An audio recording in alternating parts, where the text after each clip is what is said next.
My friends, this is the Reverend R. Soul. Praise the Lord. I have just witnessed the most despicable, the most hideous, the most disgusting videotape that mankind has ever laid eyes on. Within the confines of this abomination, which is entitled Hard and Heavy, I have witnessed scenes of lechery and scenes of debauchery. I saw nudity, brutality, and exhibitionism of a most offensive nature.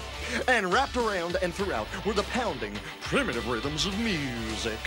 Music would be a more accurate assessment of this noise pollution.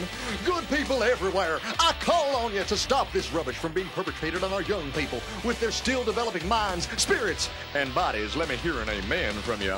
Let us join in tearing into, wiping out, and blowing up real good this cancerous scourge on society. I have not erased it as yet, so you too may view over and over again this... Well, I seem to have run out of negative adjectives at the moment, my friends. But show this video to every one of your friends and neighbors, and once the world has seen it, only then can we abolish it forever, remembering first, of course, to recycle the materials from which it was created. Thank you, and by the way, keep those donations coming. Amen. And hallelujah! Who wants to be our interviewer? Do I have a volunteer? Does anybody want any salad? I'm gonna dive into a single glass of water. Keep the beer Who's in charge of this? Oh, you guys are. Just tell us who you are. We're the Reverb motherfuckers. Where are we? That's a good question. We're downtown. We're in Alaska. This is Alaska. We're in Alaska.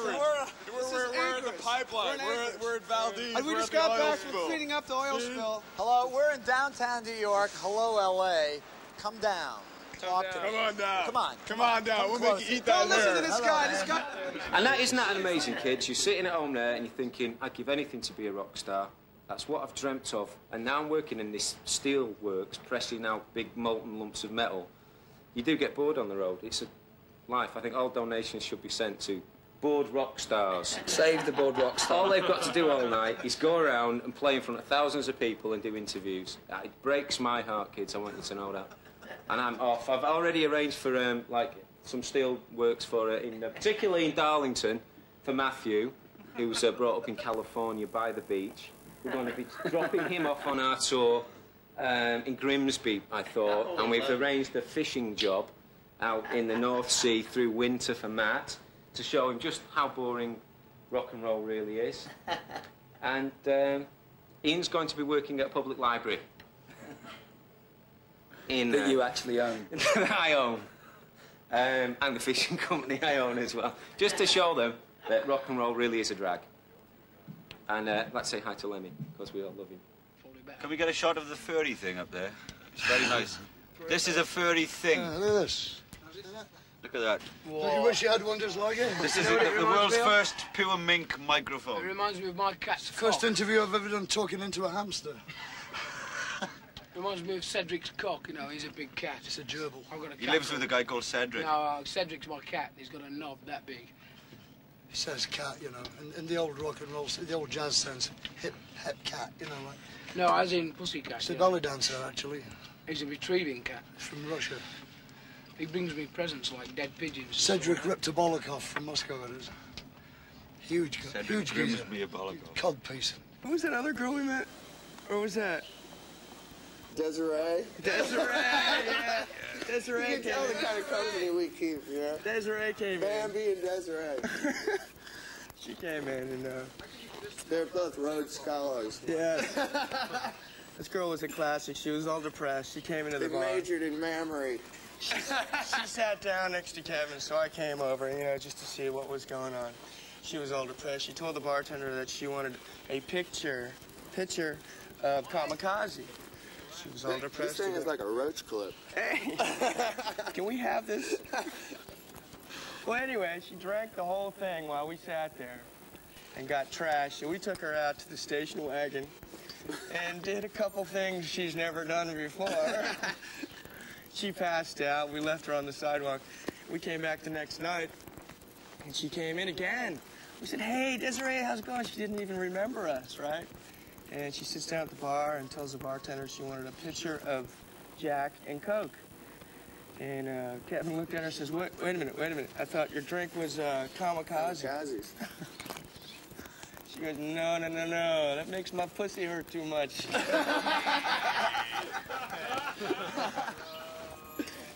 Desiree, we love you.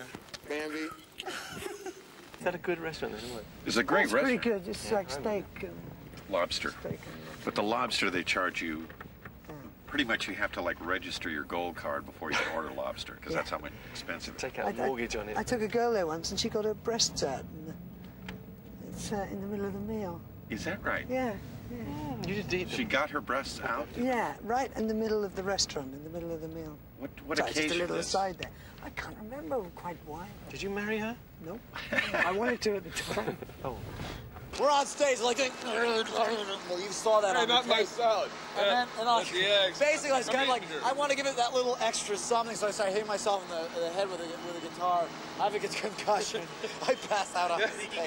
Look at the lump. It's Look not at bad. It's not bad. Hey, get a Wait profile. a minute, it's not big enough. 3,000 It's not miles big away. enough. Get a profile of that lump. Get a profile of the lump here.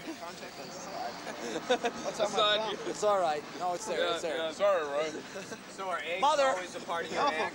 Mother, No. top of the world. Actually, Vinny was, well, If you woke up in the middle of the woods, with your trousers around your ankles, bent over a log, with Vaseline smeared all round your bum, would you tell anybody? No. You want to go camping?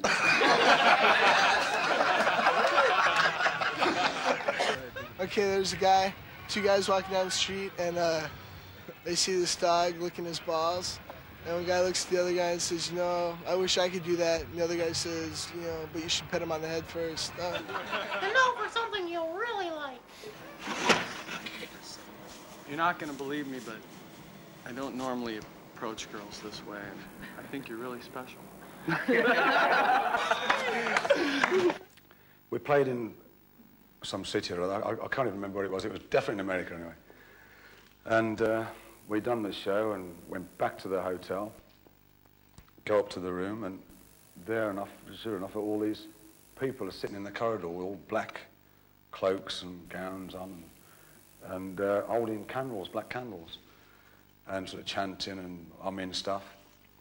So, and there's quite a few of them. There's 20 or so people all along the corridors, and obviously people were complaining, but they wouldn't move, you know.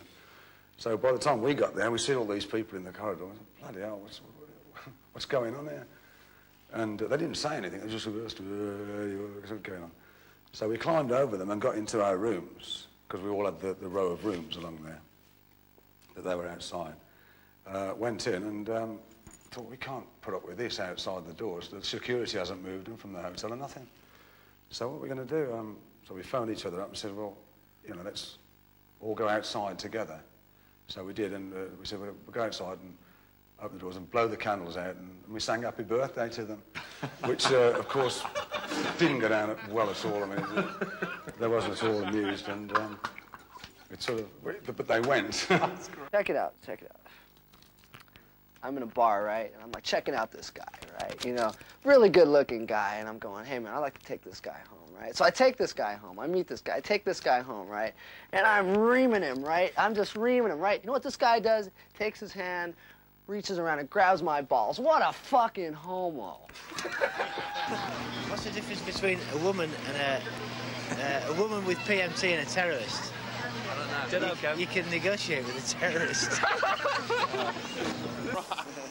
I'm the man.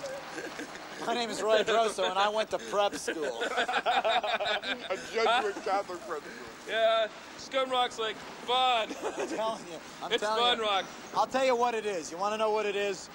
All of you went to school when you were in grade school, right? And you went to high school, and maybe you didn't like it, but maybe your mother said to you, you know, maybe you should go to college. Because, like, really, to get a good job, you have to give a good education. It was on all those public service announcements. Finally got out of college, they said, well, you have to have a good job. You're lucky. You've been to college. You can get a job in an office. You sit in the office saying, well, what the fuck do I do here? And I said, well, I don't know. There's a typewriter there. Why don't you try typing? I type a little bit. Like, well, what do I have to do now? I don't know. Answer some phone calls. Okay, okay. A couple of years pass. You start drinking You're like drinking heavily. You're coming later and later and later and later and later and later to work. And finally you like stop coming entirely. They start calling you, what's wrong? You're doing well. You got a pension plan. You got profit sharing. What's going on? And like finally one day you walk in the office, you take your pants and say, here it is. Here's my fucking dick. Do what you want with it, but I don't want to work here anymore. Yeah, put it in the end box. Take it out of the box and you're fired. That's scum rock. Don't let anyone tell you different. That's what it is. I got another one. This guy goes into a bank, right? And he says, I want to open up a fucking bank account. And the lady says, sir, you know, relax. And he goes, hey, I want to open up a fucking bank account. And the teller's all, sir, calm down. It's okay. Okay. Just, and he's all, I want to open up a fucking bank account. She goes, look, I'm going to go get the president. So she comes back over and brings the president. And he goes, do we have a problem? Or he goes, he tells the president, I want to open up a fucking bank account for $1 million. And the guy looks at him and goes, $1 million? He goes, is this fucking cunt giving you problems? I'll tell you what ticks me off. A lot of things. When you got a chick in the back of the bus and you get her clothes off, she goes, I can't do this. You go, what the fuck are you doing naked on my bus then, you bitch? You fucking cock tease. What do you think I got in my fucking pants? I got a cucumber that's ready to fucking plunge.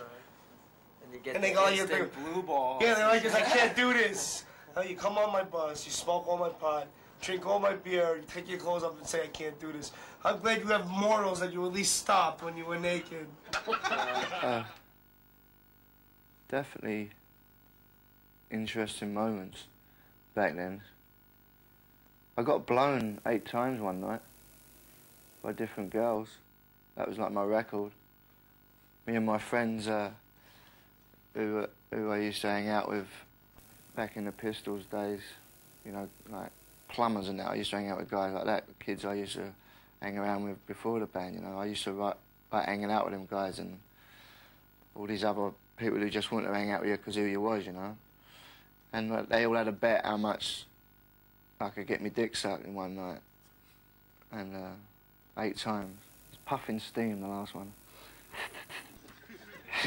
People say hello this way, and girls say hello. Hello, nice to see you. Girls say hello to me like this. And it's one of the fringe benefits.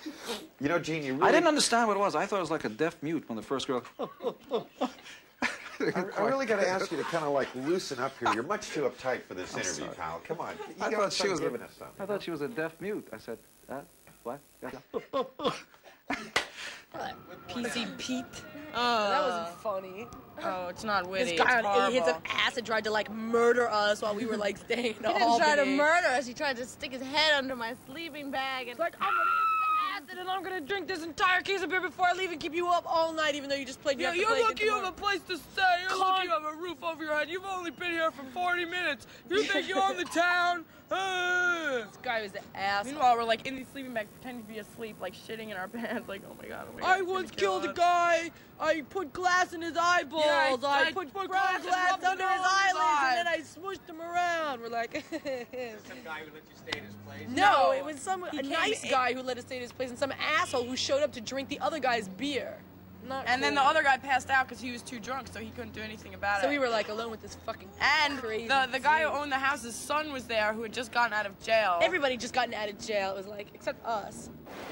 I'm taking those hormone injections. I got one thing to tell you, there's hair all over my tits. Well, how far does the hair go down? To my dick, and that's another thing. I think that all of heavy metal should be centralized into Nebraska. I think if every heavy metal band in the world all moved to Nebraska, we'd have a much better state of heavy metal. Okay, how do you piss your old lady off when you're having a good fuck? I don't know. Call her up and tell her about it.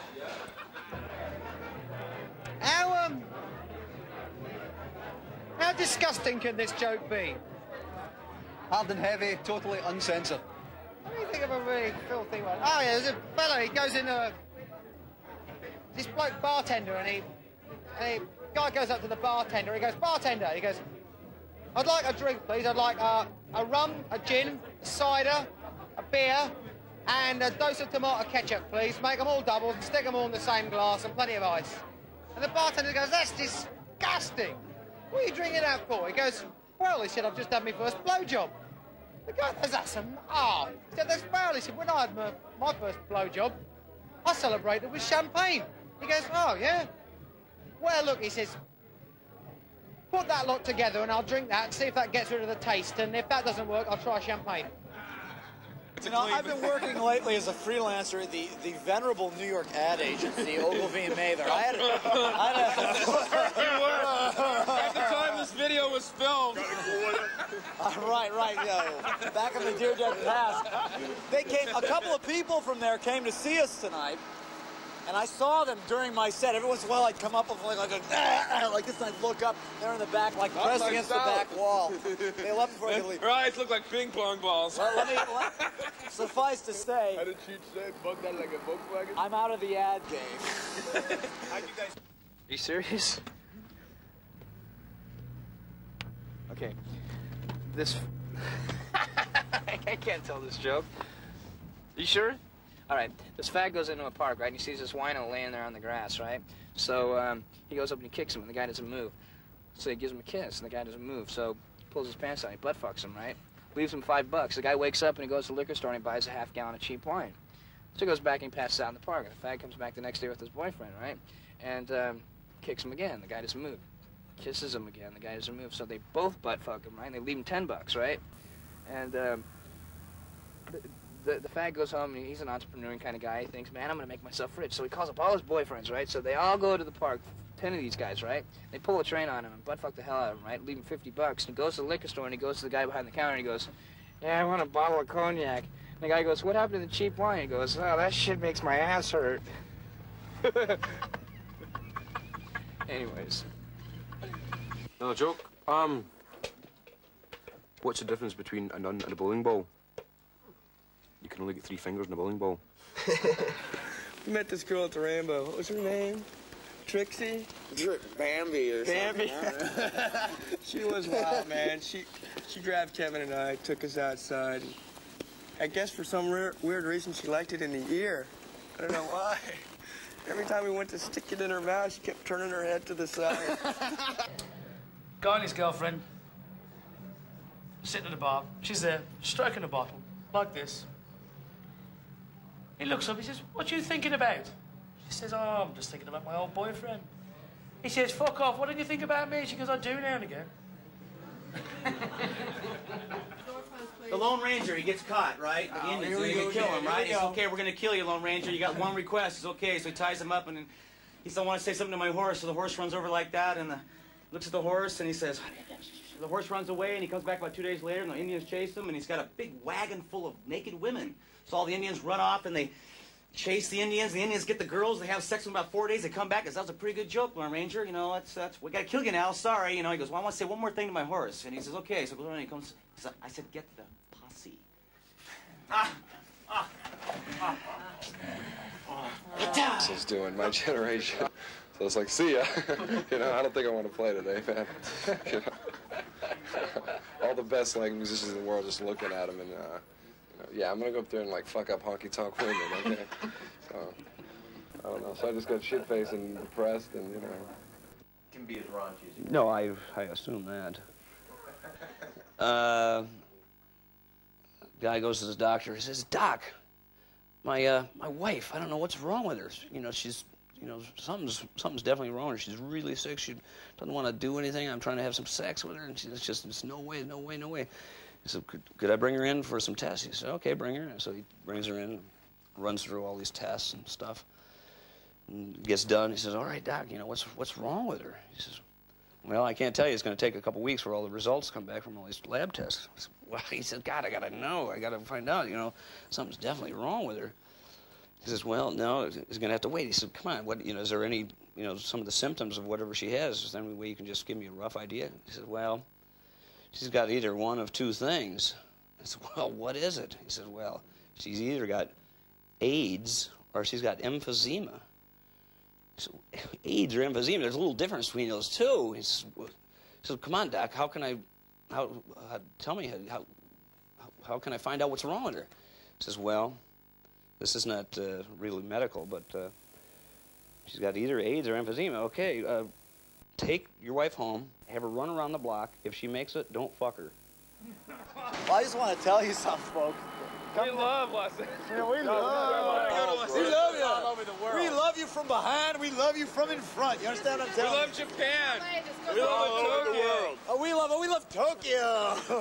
We love Hong Kong. But most of all, we love Austin. Anchorage. We love Jakarta. Toronto. Philadelphia, PA. Don't forget the Motor City. We love you. That's weird. We just smoked a joint. Give us a break. Wait, all right. I got a great joke I heard here in England. What's worse than being raped by Jack the Ripper? I don't know. Do you know? Being fingered by Captain Hook. Hello, my name's Dudley Moore, ever known as Arthur. Are you watching Hard and Heavy? Oh, you off camera? Jesus, I forgot. I just thought I was doing great with you. This reminds me of a funny story. You can keep it. I don't give a shit. The Newlywed Show. This is an American show, because I know this is going to be internationally distributed. An American show where the host says, "Where was the most exotic place your husband ever made love to you?" This is a true story. And there are 4 couples. Couple number 1, where was Bob? I'd have to say the bathroom floor was the most exotic place my husband ever made love to me. Thank you, couple number 1. Couple number 2, the most exotic place, I'd have to say it's my butt, Bob. I have to say, this was on television, and everybody, where was the most exotic place? I would have to say it's my butt. I dedicate this to my attorney. How come they bury attorneys 20 feet underground instead of 6 feet? Because deep down, they're nice guys.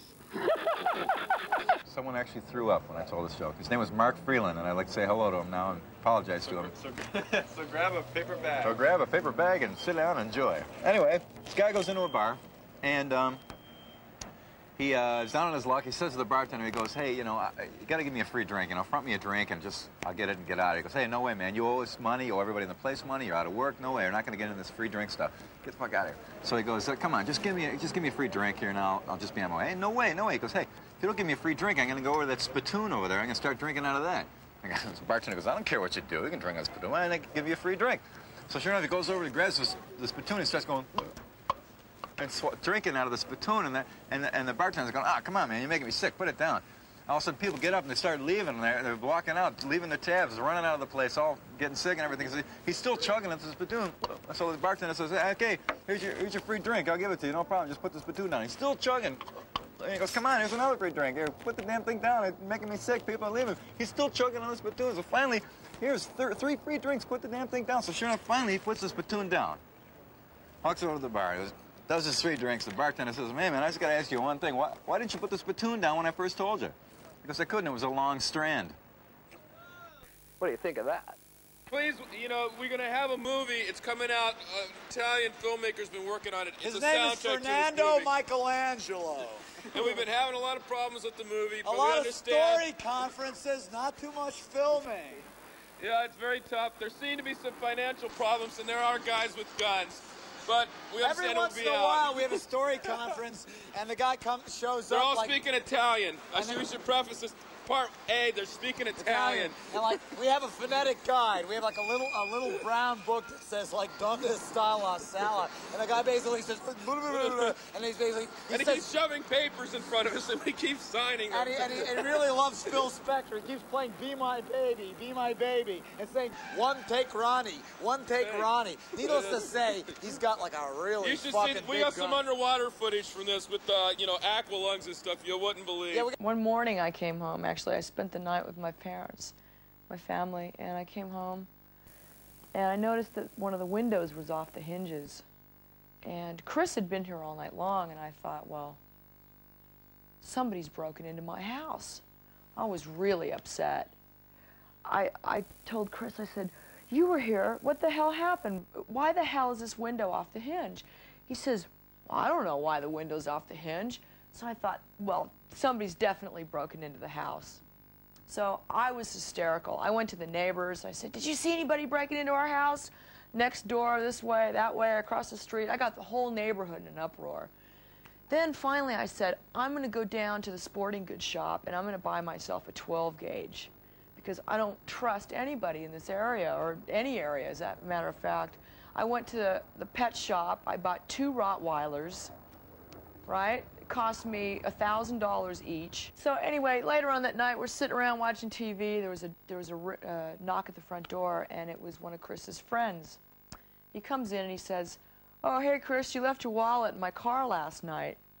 And I started thinking, "Chris, did you go out last night?" He says, yeah, I went down to one of the clubs and I got really drunk. So I thought, well, I think I'll give Chris's friend a call after he left. He went home. I think I'll give Chris's friend a call and find out which door Chris used when he came through the house, when he came home. So I called him up. I said, "Hey, Skeeter, what door did Chris use when he came through the house?" He says, "Well, he didn't use the door. He ran down the driveway, went around the back of the house, and 20 minutes later came out and let me through the front door." So I thought, "Chris, can you come here for a minute? I want to ask you a question. Is it possible that you forgot your car key, your house keys last night? Is it possible that maybe that was you that went through the window last night, left it off the hinges?" He goes, "Well, yeah, I guess it was. I guess maybe that was just possible. Yeah, it was probably me." So in the meantime, I got the whole neighborhood in uproar. I had to go buy a 12-gauge shotgun, 2 Rottweilers, and I find out that it's him. I mean, this is like a daily occurrence around here. Believe it or not, there's never a dull moment being married to Chris Holmes. You know Chris Holmes? I do. Oh! Hi, Lita. Hi. Hi, Lita. Oh, man, who farted? Here's Chris. 12 inches. Oh. Any chance of you guys getting a Stones opening date? Anyone checked into that? No. Yeah, we checked into it. They said no. We absolutely confirmed. Here, Mick, who's these LA guns? I don't know, Keith. Let's stick the video on. Let's have a look. Well, fuck that, well, man. Not bad. And, We love to do it, man. We think we'd be the perfect band to go out with the Stones, you know? But, you know, it's difficult. LA guns, Mick. But we ain't black. Oh, fuck it. Maybe. We'll give Charlie Watts, Heather, if we can get the tour. Please. Bill Wyman. Yeah, dude. Yeah, Bill. It's kidding, dear. The Pope comes into town, and he's meeting all these people, and this bloke with a really nice suit, standing in line there, and he meets the Pope, and the Pope shakes his hand. "How do you do?" He walks away, and he goes, "Ah, I just shook the Pope's hand," you know. This old tramp comes up, and he's got a really grubby, dirty coat on. The Pope looks at him, and he puts his arm round him, and he sort of talks in his ear. And the tramp walks away. And the bloke with a really nice suit on says, he said, "Fancy that?" He said, he put his arm round that, he put his arm around that bloke. He says, "He only shook my hand." He says, "Look at me, I'm really nicely dressed." So he finds the tramp, and he said, "Oh," he said, "excuse me." He said, "How come?" He said, "You're all dirty and everything." He says, "And the Pope put his arm around you, and he says, he give you a hug, you know, and talked in your ear." And he says, "Look at me, I've got a really nice suit on." He said, "He only shook my hand." He says, "Take your clothes off." He said, "I'll give you my suit." So they swap clothes, and he puts on the tramp's really dirty clothes, and he runs around the back of the queue again. And he gets up to the Pope, and the Pope looks at him, and he puts his arm around him, and he says, "I thought I just told you to get the fuck out of here." What happens if you throw a guy in the pool with no arms and legs, Bob? I don't know, what do you call it? This is my joke. How can you tell when a drummer is knocking at your door? How? It's loud, and it slows down at the end. I got one. Which one? You can insult anybody's mother. Liberace was a great piano player, but he sucked on organ. How'd the crazy people make it through the forest? They took the psychopath. Really want to know, if you really want to know, we want to know that, listen, we're on your side. We know that you have, like, very bad jobs.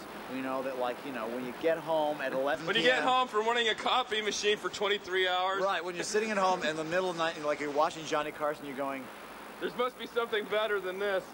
Yeah. And then Who's you're this like, guest host? So you wait for David Letterman, you go, this isn't funny. You go to the fridge, you go for your beers and say, I don't have enough money to buy beers until Friday. And like, so you go to bed and you lay in bed and like, you know, suddenly like your eyes pop open and you say to yourself, I want to go see the River Motherfuckers when they're coming to my town. We're there. I understand. We're there for you. They're making less money than I am. Call us up. How about a limerick? Okay, a really good limerick, though. A dirty limerick. Okay. Clare is a place in Ireland, right? There's a place called Clare in Ireland. Yeah. And there was a woman from Clare, okay? And she'd loads of hair, all right? But she'd a problem, and she'd to meet somebody and fix it all up. So there was a young woman from Clare who couldn't piss through all her hair. She met an Italian with balls like a stallion, and now she can piss like a mare. We had a roadie that used to go around begging girls. He'd say, "I'll bet you a blowjob that I have your name tattooed on my dick." And he actually had the 2 words, "your name," tattooed on his dick. This guy got more head than you can imagine. The woman's place is on my face. This is like a dirty, like, ethnic joke, right? So you can substitute whichever your least favourite, you know, country is for this. It doesn't necessarily have to be that. Basically, it's that the French came along and they decided to do a survey to find out why men's penises have a knob on the end, right? And they spent vast amounts of money discovering why men's penises had a little bulbous bit on the end. Huge quantities, like $50,000. And they finally came up with that it is, of course, to make sure that the woman has the maximum amount of pleasure during intercourse, you know. The Germans did the same survey, and they spent hundreds of thousands of Deutschmarks on it, you know, and at the end of the survey, they said, no, no, no, no, no. This is, of course, obviously to make sure that the penis stays in the vaginal canal, enabling conception to occur, and also that the chap has a jolly good time. And the Irish came along, and this Irishman came along, and he spent 10p and put the money in the slot, went into the lavatory, came out 5 minutes later and says, "For fuck's sake, it's to make sure your hand doesn't come off the end." Okay, well, there's this guy comes to this bar, right, you see, and don't laugh, I haven't hit the punchline. Well, this guy is sitting at this bar, and he's sitting next to this beautiful woman, right, at this bar, and he looks over and goes, "Hey, can I smell your cunt?" She goes, "No." He goes, "Oh, it must be your feet then." There's this teacher. She's doing a word association thing, and what she does with all the little kids in the room is she says a letter. And there's this dirty mouth kid named Tom, we'll call him, right? So when they're about to play word association, she goes, "Okay, the first letter is A," and Tom goes, "Oh, call me, oh, geez." And I'm not gonna call him Tom. He's gonna say asshole or something like that. So she calls on little Mary over here, and Mary goes, "Apple." She goes, "That's correct. Very good." She goes, "Now B," and Tom goes, "Call on me, call on me, call on me." I'm gonna call on Tom, he's gonna say balls, bastard, or something else. So she calls on Billy over here, and Billy says, "Balloon." Correct. So she's going through the alphabet, and she gets up to R. She goes, "R." Tom goes, "Me." R. There's nothing he can say for R. Tom goes, "A rat. A big fucking rat with a dick this long and hair all over his balls." Fit as fuck, I am. What am I? Fit as fuck. I'm fit as fuck. It must be your deodorant. Mum, Dad, Dave. Bob the Blues, 5-1. David Coverdale, California Jam, 1974, standing there. 500,000 people. This man has never been on stage in the United States before. Flies all around his head, steps up to the microphone and goes, "There's a lot of flies up here." And he doesn't talk like that at the moment, does he, kids? "There's a lot of flies up here," and he says, "It must be my deodorant." What do you mean, when he's about the snake train? The snake train, David. David's actually a good friend of ours. We like David. He's a rocker, see? He's cool because he plays cult music before he goes on stage through the PA. So. Oh, yes, we like Dave. We like Dave. He's good. Saving the best till the last. The bottle of Jack Daniels. All kinds of trivia from Jack Daniels is available. I'd like to recommend it to you. The bag is now empty. I don't see why we shouldn't just make sure it's not a facsimile or a possibly store window dummy. Ready?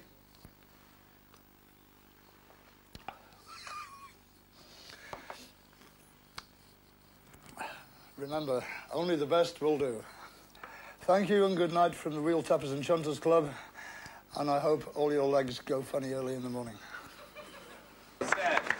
Go call us, we'll call you.